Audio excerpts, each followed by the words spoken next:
এই মুহূৰ্তত ৰাজ্যৰ মহিলাসকলৰ বাবে লৈ আহিছো এটা ভাল খবৰ ৰাজ্যৰ মহিলাসকলৰ বাবে ইটোৰ পিছত হিটু সিদ্ধান্ত ইটোৰ পিছত হিটু ঘোষণা কৰিছে মুখ্যমন্ত্ৰী গৰাকীয়ে শেহতীয়াকৈ আৰু এটা নতুন ঘোষণা ৰাজ্যৰ পুনৰ ৩৭ লাখ মহিলা সামৰি ল'ব অৰুণোদয়ৰ নতুন 3.0 আঁচনিৰ জৰিয়তে কি ধৰণে আৰু কেতিয়াৰ পৰা তেওঁলোকে আবেদন কৰিব কি কি নথিপত্ৰ লাগিব সেই সন্দৰ্ভত মুখ্যমন্ত্ৰী গৰাকীয়ে বৃহৎ মন্তব্য কৰিছে ডাঙৰ এটা মন্তব্য কৰিছে আমি সেই মন্তব্য আগবঢ়াম কিন্তু এই মুহূৰ্তত আমি জনাই আছো ডাঙৰ খবৰ ৰাজ্যৰ লাখ লাখ মহিলাৰ বাবে অৰুণোদয় আঁচনিক লৈ হিমন্ত বিশ্ব শৰ্মা চৰকাৰ এতিয়া ডাঙৰ সিদ্ধান্ত এটা পুনৰ ডাঙৰ সিদ্ধান্ত গ্ৰহণ কৰিছে অৰুণোদয় আঁচনি সন্দৰ্ভত অৰুণোদয় 3.0 সন্দৰ্ভত পৰ্যালোচনা বৈঠকত মিলিত হ'ল মুখ্যমন্ত্ৰী গৰাকী নতুনকৈ প্ৰতি সমষ্টিতে 10,000কৈ মহিলাক দিয়া হ'ব অৰুণোদয় আঁচনি নতুনকৈ প্ৰতি সমষ্টিয়ে সামৰি লোৱা হ'ব 10,000কৈ মহিলাক 12,60,000 নতুন হিতাধিকাৰীক দিয়া হ'ব অৰুণোদয় আঁচনি নতুনকৈ 12 লাখৰো অধিক মহিলাক সামৰি লোৱা হ'ব ইয়াক অৰুণোদয় 3.0 নামেৰে জনা যাব আৰু প্ৰতিটো অঞ্চলৰ প্ৰতিটো বয়সৰ মহিলা সামৰি ল'ব এই আঁচনিয়ে প্ৰতিটো অঞ্চলৰে মহিলা সামৰি ল'ব যোগ্য হিতাধিকাৰী চিনাক্ত কৰিবলৈ ৰাজ্য চৰকাৰে এতিয়া গ্ৰহণ কৰিছে ব্যৱস্থা প্ৰতিগৰাকী হিতাধিকাৰী কি ধৰণে চিনাক্ত কৰিব তাৰ বাবেও এতিয়া ব্যৱস্থা গ্ৰহণ কৰিছে অৰুণোদয় 3.0 বাবে নতুনকৈ কৰিব লাগিব আবেদন যিসকলে এতিয়া আবেদন কৰা নাই তেওঁলোকে নতুনকৈ আবেদন কৰিব লাগিব অৰুণোদয় 3.0 আবেদন প্ৰক্ৰিয়া 15 ছেপ্টেম্বৰৰ পৰা আৰম্ভ হ'ব 1 ফেব্ৰুৱাৰীৰ পৰা লাভ কৰিব অৰুণোদয় আঁচনিৰ ধন যিসকলে নতুনকৈ আবেদন তেওঁলোকে 1 ফেব্ৰুৱাৰীৰ পৰা অৰুণোদয় আঁচনিৰ ধন লাভ কৰিবলৈ সক্ষম হ'ব ৰেচন কাৰ্ড থকা পৰিয়ালেহে লাভ কৰিব কিন্তু অৰুণোদয় আঁচনি যিসকলৰ ৰেচন কাৰ্ড আছে তেওঁলোকেহে মাত্ৰ অৰুণোদয় আঁচনি লাভ কৰিবলৈ সক্ষম হ'ব আৰু ইয়াৰ বাবে ৰেচন কাৰ্ডৰ আধাৰ লিংক হৈ থাকিব লাগিব আধাৰ লিংক নহলে নাপাব অৰুণোদয় আঁচনি যিসকলৰ ৰেচন কাৰ্ডৰ সৈতে আধাৰ কাৰ্ড লিংক হৈ আছে তেওঁলোকেহে লাভ কৰিব অৰুণোদয় আঁচনিৰ সুবিধা ৰাজ্যৰ লাখ লাখ মহিলাৰ বাবে ইটোৰ পিছত সিটো ভাল খবৰ দিছে ৰাজ্য চৰকাৰখনে আৰু শেহতীয়াকৈ মহিলাসকলক যাতে আত্মনিৰ্ভৰশীল কৰি গঢ়ি তুলিব পাৰে মহিলাসকলক যাতে সকলো ক্ষেত্ৰতে আগবঢ়াই নিব পাৰে তাৰ বাবে ব্যৱস্থাও গ্ৰহণ কৰিছে আৰু সমান্তৰালভাৱে ৰাজ্যৰ এই যি অভিলাষী আঁচনি মহিলাসকলৰ বাবে আনিছিল অৰুণোদয় আঁচনি এই আঁচনিৰ জৰিয়তে লাখ লাখ মহিলা উপকৃত হৈছে স্বাৱলম্বনৰ এক পথ বিচাৰি পাইছে সেইসকল মহিলাই যিসকলে অৰুণোদয় আঁচনিৰ ধন প্ৰকৃততে ভাল কামত খটাব পাৰিছে অৰ্থাৎ উপাৰ্জনমুখী কামত যদি তেওঁলোকে সেই ধন বিনিয়োগ কৰিছে নিশ্চিতভাৱে তেওঁলোক আগবাঢ়ি যাবলৈ সক্ষম হৈছে আৰু এনে অৱস্থাত কিন্তু অৰুণোদয়ৰ যি নতুন প্ৰক্ৰিয়া আৰম্ভ হৈছে সেই প্ৰক্ৰিয়াৰ জৰিয়তে কিন্তু ৰাজ্য অধিক সম্প্ৰসাৰণ কৰিবলৈ বিচাৰিছে এতিয়া ৰাজ্য চৰকাৰৰ তৰফৰ পৰা কিয়নো পূৰ্বতে বহু মহিলাক আচলতে সামৰি ল'বলৈ সক্ষম হোৱা নাছিলে অৰুণোদয় আঁচনিৰ জৰিয়তে অৰুণোদয় প্ৰথম আঁচনি আৰু দ্বিতীয় 2.0 আহিছিলে সেই আঁচনিৰ জৰিয়তে সামৰি ল'বলৈ সক্ষম হোৱা নাছিলে বহু মহিলাক কিন্তু অৰুণোদয় 3.0 জৰিয়তে ৰাজ্যৰ প্ৰতিগৰাকী দৰিদ্ৰ সীমাৰেখাৰ তলত বাস কৰা পৰিয়ালৰ মহিলা যাতে অন্তৰ্ভুক্ত হ'ব পাৰে তাৰ বাবে এতিয়া ৰাজ্য চৰকাৰখনে ব্যৱস্থা গ্ৰহণ কৰিছে অৰ্থাৎ আপুনিও যদি অৰুণোদয় আঁচনিৰ অন্তৰ্ভুক্ত এতিয়া হোৱা নাছিল পূৰ্বৰ যিসমূহ আবেদন কৰিছিলে সেই আবেদনত যদি আপুনি অন্তৰ্ভুক্ত হ'বলৈ সক্ষম হোৱা নাছিল এতিয়া আপুনি চিন্তা কৰিব নালাগে কিয়নো অৰুণোদয় আঁচনি অন্তৰ্ভুক্ত হ'বলৈ এতিয়া ৰাজ্য চৰকাৰে ব্যৱস্থা গ্ৰহণ কৰিছে মাত্ৰ আপুনি আবেদন কৰক আপোনাৰ হাতত থকা যি ৰেচন কাৰ্ড আছে ৰেচন কাৰ্ডৰ সৈতে আপুনি আধাৰ লিংক কৰক আৰু তাৰ পিছতে আপুনি এই সুবিধা লাভ কৰিবলৈ সক্ষম হ'ব 15 ছেপ্টেম্বৰলৈ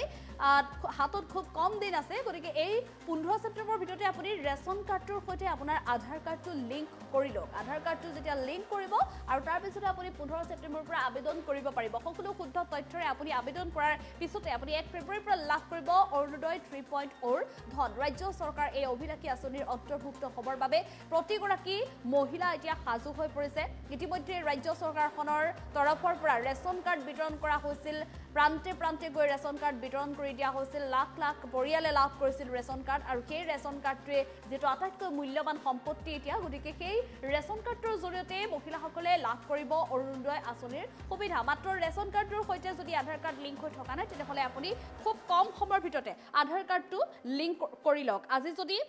যিহেতু 10 তাৰিখ গতিকে আজি যেহেতু 10 তাৰিখ গতিকে আজিৰ ভিতৰতে বা আজিৰ পৰা আৰু 4 দিনৰ ভিতৰতে আপুনি আপোনাৰ ৰেচন কাৰ্ডটোৰ সৈতে আধাৰ কাৰ্ড লিংক কৰি লওক পুনৰ অৰুণোদয় আঁচনিক লৈ যেটো মুখ্যমন্ত্ৰীয়ে ডাঙৰ ঘোষণা কৰিছে ৰাজ্য চৰকাৰে ডাঙৰ সিদ্ধান্ত গ্ৰহণ কৰিছে অৰুণোদয় 3.0 এই অৰুণোদয় 3.0 লৈ এতিয়া পৰ্যালোচনা বৈঠক ইতিমধ্যে মিলিত হৈছে কেনেধৰণে বাছি উলিয়াব এতিয়া আবেদনকাৰীক প্ৰকৃত কোন হ'ব যোগ্য হিতাধিকাৰী সেই সন্দৰ্ভতো ৰাজ্য চৰকাৰে ব্যৱস্থা গ্ৰহণ কৰিছে কেনেধৰণে বাছি উলিয়াব তেওঁলোকে এখন নতুন কমিটি কমিটি গঠন কৰিব সেই কমিটিৰ জৰিয়তে যিসকলে আবেদন কৰিব সেই আবেদনকাৰীৰ সকলো তথ্য তন্নকৈ পৰীক্ষা কৰা হ'ব 12,60,000 নতুন হিতাধিকাৰীক দিয়া হ'ব অৰুণোদয় আঁচনি আৰু ইয়াক অৰুণোদয় যি 3.0 হ'ব আৰু এই যি 12,60,000 মহিলা হ'ব সেই মহিলাসকলৰ ভিতৰত প্ৰতিটো সমষ্টিৰ পৰা 10,000কৈ নতুন মহিলা সামৰি লোৱা হ'ব যোগ্য হিতাধিকাৰী চিনাক্ত কৰিবলৈ ৰাজ্য চৰকাৰে যেটো গ্ৰহণ কৰিছে ব্যৱস্থা এখন বিশেষ কমিটি গঠন কৰি দিব সেই কমিটিৰ জৰিয়তে এতিয়া চিনাক্ত কৰা হ'ব সেই আবেদনকাৰী 1 ফেব্ৰুৱাৰীৰ পৰা লাভ কৰিব অৰুণোদয় আঁচনিৰ ধন ৰেচন কাৰ্ড থকা প্ৰতিটো পৰিয়ালে লাভ কৰিব অৰুণোদয় আঁচনি আৰু তাৰ বাবে আপুনি মন কৰিব লাগিব আপোনাৰ ৰেচন কাৰ্ডৰ সৈতে আধাৰ কাৰ্ডটো লিংক হৈ আছে নে নাই যদি আধাৰ কাৰ্ডটো লিংক হৈ আছে তেনেহ'লে আপোনাৰ বাবে নিশ্চিতভাৱে এই ভাল খবৰ আপুনি মাত্ৰ আবেদন কৰক 15 ছেপ্টেম্বৰৰ পৰা আৰু তাৰ পিছতে আপুনি একাউণ্ট চেক কৰিব পাৰিব 1 ফেব্ৰুৱাৰীৰ 10 তাৰিখ ফেব্ৰুৱাৰী মাহৰ পৰা অৰ্থাৎ 1 ফেব্ৰুৱাৰীৰ পৰা লাভ কৰিব তেওঁলোকে অৰুণোদয় আঁচনিৰ ধন কিন্তু ফেব্ৰুৱাৰী মাহৰ 10 তাৰিখটো যেহেতু প্ৰতি মাহৰ 10 তাৰিখে চৰকাৰে এই অভিলাষী আঁচনিসমূহৰ ধন প্ৰদান কৰে গতিকে ফেব্ৰুৱাৰী মাহৰ পৰা তেওঁলোকে এই ধন পাবলৈ সক্ষম হ'ব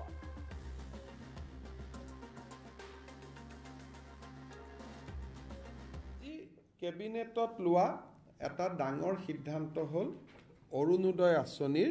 সম্প্ৰসাৰণ আজিৰ ডেটত 27 লাখ ব্যক্তিয়ে অৰুণোদয় আঁচনিৰ সুবিধা লাভ কৰি আহিছে এতিয়া আমি প্ৰতি সমষ্টিতে আৰু 10,000কৈ অৰুণোদয় আঁচনিৰ আমি হিতাধিকাৰী দিব খুজিছোঁ যি ধৰণে আমি লোকসভা নিৰ্বাচনত আপোনালোকে জানে যে আমি সমীক্ষা পত্ৰ বিতৰণ কৰিছিলোঁ সমীক্ষা পত্ৰবিলাক উভতি আহিলে তাতে আমি দেখা পালোঁ যে 10-12 লাখ মানুহৰ হাতত অৰুণোদয় নাই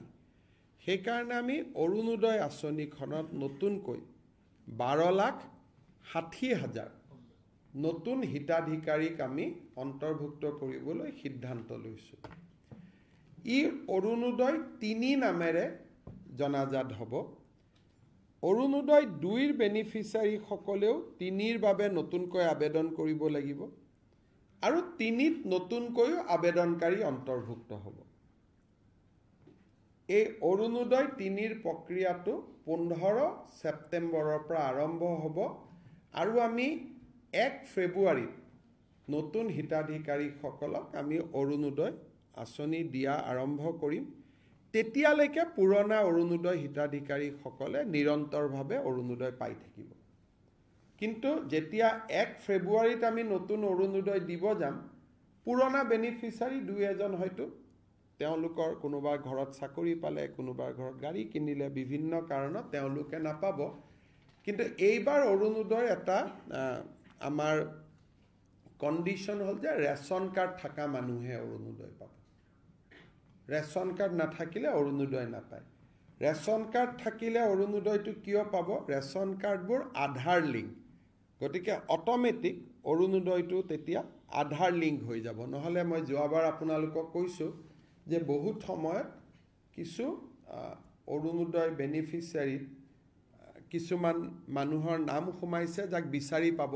দিগদাৰী হয় পিছত আজি কেবিনেটত লোৱা এটা ডাঙৰ সিদ্ধান্ত হ'ল অৰুণোদয় আঁচনিৰ সম্প্ৰসাৰণ আজিৰ ডেটত 27 লাখ ব্যক্তিয়ে অৰুণোদয় আঁচনিৰ সুবিধা লাভ কৰি আহিছে এতিয়া আমি প্ৰতি সমষ্টিতে আৰু 10,000কৈ অৰুণোদয় আঁচনিৰ আমি হিতাধিকাৰী দিব খুজিছোঁ যি ধৰণে আমি লোকসভা নিৰ্বাচনত আপোনালোকে জানে যে আমি সমীক্ষা পত্ৰ বিতৰণ কৰিছিলোঁ সমীক্ষা পত্ৰবিলাক উভতি আহিলে তাতে আমি দেখা পালোঁ যে 10-12 লাখ মানুহৰ হাতত অৰুণোদয় নাই সেইকাৰণে আমি অৰুণোদয় আঁচনিখনত নতুনকৈ 12,60,000 নতুন হিতাধিকাৰীক আমি অন্তৰ্ভুক্ত কৰিবলৈ সিদ্ধান্ত লৈছোঁ ই অৰুণোদয় 3 নামেৰে জনাজাত হ'ব অৰুণোদয় 2ৰ বেনিফিচিয়াৰীসকলেও 3ৰ বাবে নতুনকৈ আবেদন কৰিব লাগিব আৰু 3ত নতুনকৈ আবেদনকাৰী অন্তৰ্ভুক্ত হ'ব এই অৰুণোদয় 3ৰ প্ৰক্ৰিয়াটো 15 ছেপ্টেম্বৰৰ পৰা আৰম্ভ হ'ব আৰু আমি 1 ফেব্ৰুৱাৰীত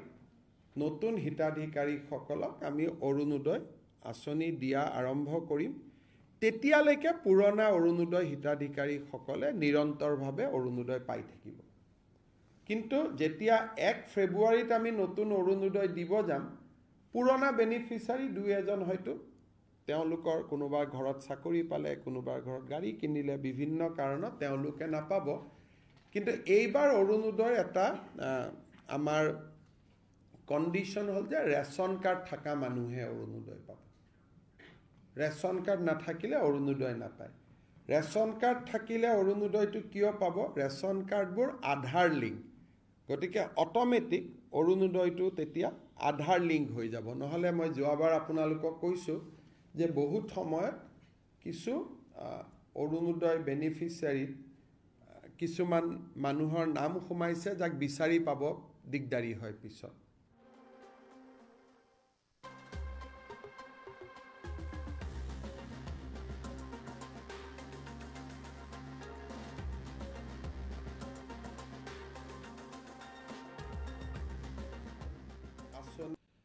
আজি কেবিনেটত লোৱা এটা ডাঙৰ সিদ্ধান্ত হ'ল অৰুণোদয় আঁচনিৰ সম্প্ৰসাৰণ। আজিৰ ডেটত ২৭ লাখ ব্যক্তিয়ে অৰুণোদয় আঁচনিৰ সুবিধা লাভ কৰি আহিছে। এতিয়া আমি প্ৰতি সমষ্টিতে আৰু 10,000কৈ অৰুণোদয় আঁচনিৰ আমি হিতাধিকাৰী দিব খুজিছোঁ। যিধৰণে আমি লোকসভা নিৰ্বাচনত আপোনালোকে জানে যে আমি সমীক্ষা পত্ৰ বিতৰণ কৰিছিলোঁ। সমীক্ষা পত্ৰবিলাক উভতি আহিলে তাতে আমি দেখা পালোঁ যে 10-12 লাখ মানুহৰ হাতত অৰুণোদয় নাই। সেইকাৰণে আমি অৰুণোদয় আঁচনিখনত নতুনকৈ 12,60,000 নতুন হিতাধিকাৰীক আমি অন্তৰ্ভুক্ত কৰিবলৈ সিদ্ধান্ত লৈছোঁ। ই অৰুণোদয় 3 নামেৰে জনাজাত হ'ব। অৰুণোদয় 2ৰ বেনিফিচিয়াৰীসকলেও 3ৰ বাবে নতুনকৈ আবেদন কৰিব লাগিব আৰু 3ত নতুনকৈও আবেদনকাৰী অন্তৰ্ভুক্ত হ'ব। এই অৰুণোদয় 3ৰ প্ৰক্ৰিয়াটো 15 ছেপ্টেম্বৰৰ পৰা আৰম্ভ হ'ব আৰু আমি 1 ফেব্ৰুৱাৰীত নতুন হিতাধিকাৰীসকলক আমি অৰুণোদয় আঁচনি দিয়া আৰম্ভ কৰিম। তেতিয়ালৈকে পুৰণা অৰুণোদয় হিতাধিকাৰীসকলে নিৰন্তৰভাৱে অৰুণোদয় পাই থাকিব। কিন্তু যেতিয়া 1 ফেব্ৰুৱাৰীত আমি নতুন অৰুণোদয় দিব যাম, পুৰণা বেনিফিচিয়াৰী দুই এজন হয়তো তেওঁলোকৰ কোনোবাৰ ঘৰত চাকৰি পালে, কোনোবাৰ ঘৰত গাড়ী কিনিলে, বিভিন্ন কাৰণত তেওঁলোকে নাপাব। কিন্তু এইবাৰ অৰুণোদয় এটা আমাৰ কণ্ডিশ্যন হ'ল যে ৰেচন কাৰ্ড থকা মানুহে অৰুণোদয় পাব। ৰেচন কাৰ্ড নাথাকিলে অৰুণোদয় নাপায়। ৰেচন কাৰ্ড থাকিলে অৰুণোদয়টো কিয় পাব? ৰেচন কাৰ্ডবোৰ আধাৰ লিংক, গতিকে অট'মেটিক অৰুণোদয়টো তেতিয়া আধাৰ লিংক হৈ যাব। নহ'লে মই যোৱাবাৰ আপোনালোকক কৈছোঁ যে বহুত সময়ত কিছু অৰুণোদয় বেনিফিচিয়াৰীত কিছুমান মানুহৰ নাম সোমাইছে যাক বিচাৰি পাব দিগদাৰী হয় পিছত।